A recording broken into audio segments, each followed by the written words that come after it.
مبارک پسینہ کو جمع کرنے والی صحابیہ۔ صحیح مسلم شریف کی حدیث، ایک مرتبہ نبی رحمت صلی اللہ علیہ وسلم آرام فرما رہے تھے اور آپ کو پسینہ آ رہا تھا۔ ایک روایت میں کہ سوتے وقت ہی آپ پر وحی نازل ہوئی، اور پیارے آقا صلی اللہ علیہ وسلم پر جب وحی نازل ہوتی تھی تو بہت زیادہ پسینہ آتا۔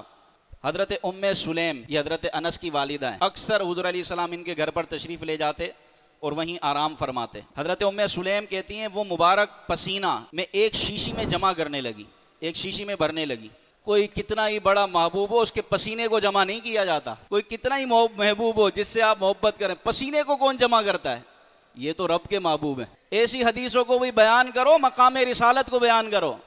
یہاں تک کہ حضور علیہ السلام کی آنکھ کھل گئی، ارشاد فرمایا یا ام سلیم ما ھذا الذی تصنعین، کہ اے ام سلیم یہ کیا کر رہی ہو، یہ پسینے کو کیوں جمع کر رہی ہو؟